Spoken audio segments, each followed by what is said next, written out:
Are you wanting to buy a home, but you need to sell your current home before you can close on the new home? Well, stick around for this episode of Unlocking Doors. We're going to tell you exactly how to do that.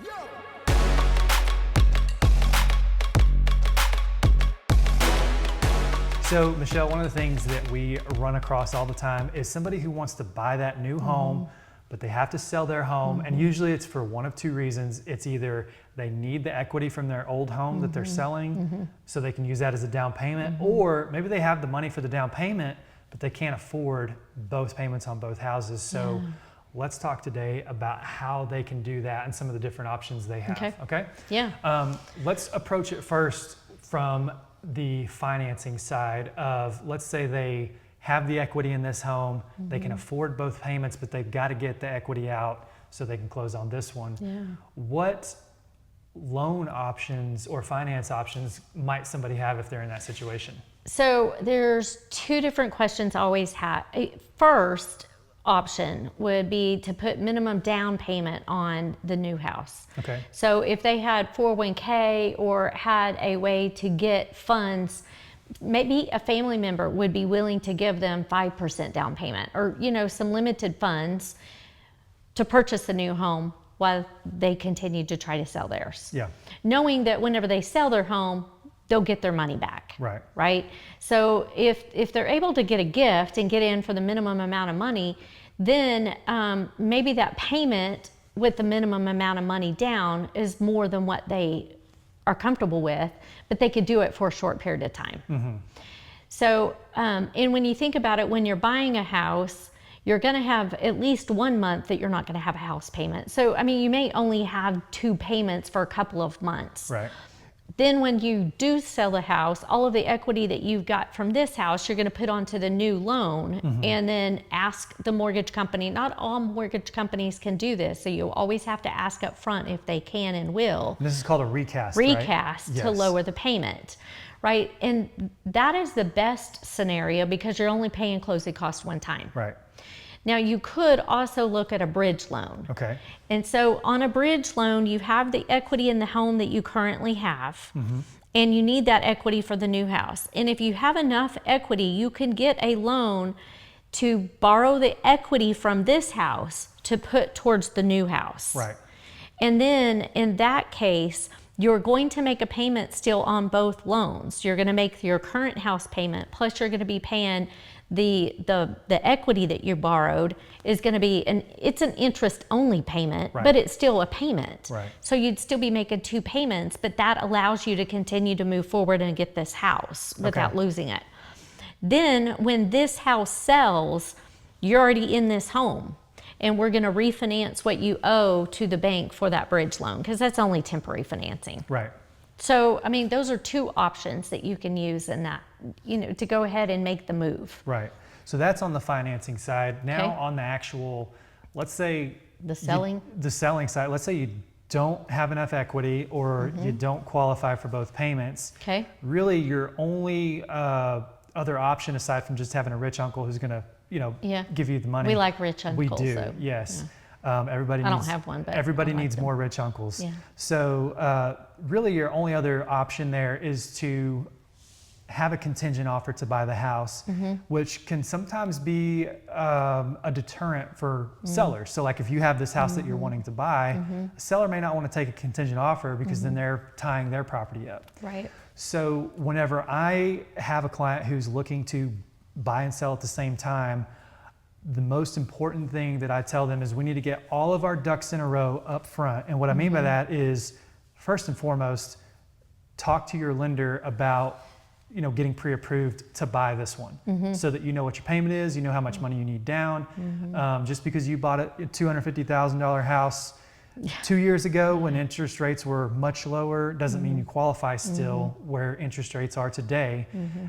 Or maybe you qualify for more than you thought. So, but either way, make sure Get the financing, your money taken care of. Make sure the financing is 100% ready to go. You just need a contract in place.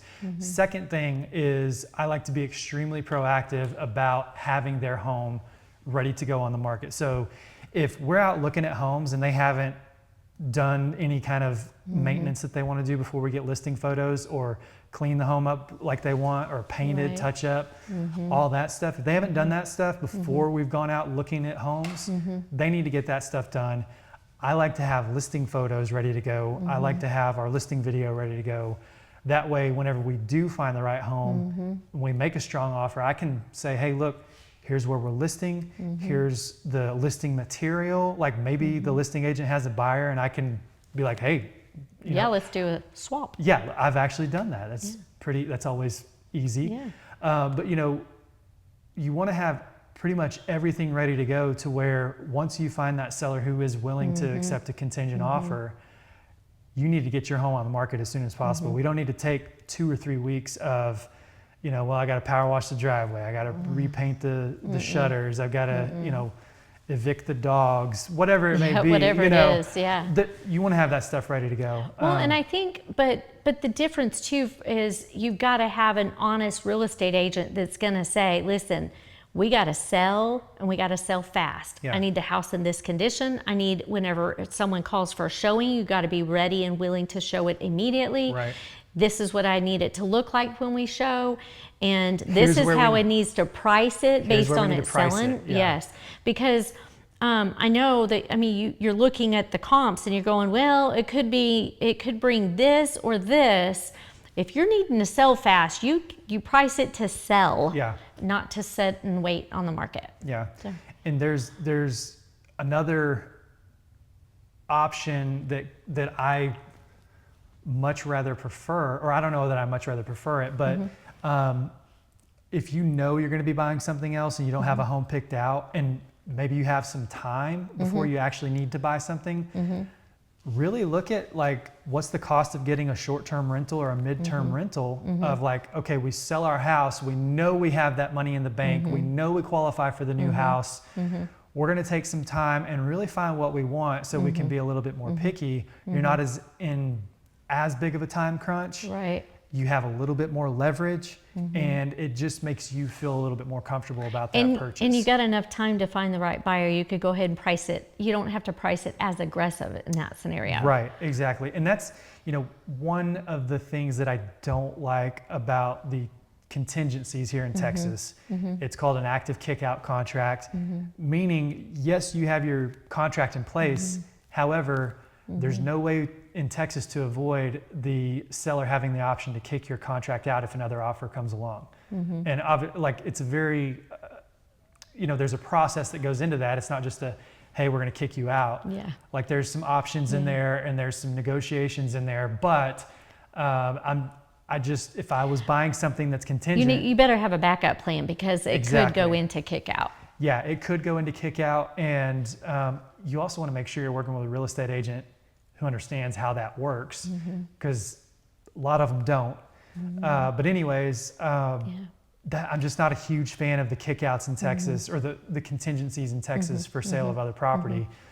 And so if you can sell your property and move into a temporary living situation, I've had clients move in with their parents. I've had clients, you know, get a midterm rental, they've got a camper that they've stayed in, and they're paying like a really cheap lot rent somewhere. There's options, and maybe that short-term sacrifice is going to really give you some leverage. Again, and we've talked about the dollar and cents of it all too, so you might make a little bit more money doing it that way, but you're going to spend a little bit of money on the short-term rental. But how much are you going to save yourself emotionally? And I think that that's the most stressful part. But I mean, there is the bridge loan option. There is, you know, the rich uncle, give me let me borrow it. Let's be honest, that's not an option. Okay, dig deep and find 5% down, or whatever you know, the minimum that you can do, and then, you know, sell your house and later reduce that balance, or do a contingency. So now let's talk about the risks of both of those, or the risks of some of those. Obviously, and I've had clients in this position, you know, if you take on a bridge loan and you're paying interest on the new house, and you're paying your regular mortgage payment, finances can get real tight real quick. Yes, they can. If you have a vehicle breakdown and you don't have reserves. And you're maintaining 2 properties too. Yes. And so, I mean, you're still paying taxes and insurance. You still have to worry about, when keeping the grass taken care of and keeping utilities on while it's being shown. And, you're maintaining 2 properties. Yeah, absolutely. And let's be honest, sometimes homes don't show as well after you've moved out. And the stuff that the furniture was imperfections. Yeah. So you may have to go in and kind of touch things up even after you move out, whenever you're still showing. But that's something to be aware of, is you have to maintain both homes. You have to take care of both payments. Obviously the risk of doing the contingency is somebody could come in and kick your offer out, and you've already spent money on potentially an appraisal, an inspection. Maybe you've paid for a survey already. And that's where I like to be proactive with my clients on, here's what we need to do before we even start talking about making offers, to make sure we have really good expectations on what the market is, how quick theirs is going to sell, and what it's going to take to get into that next one.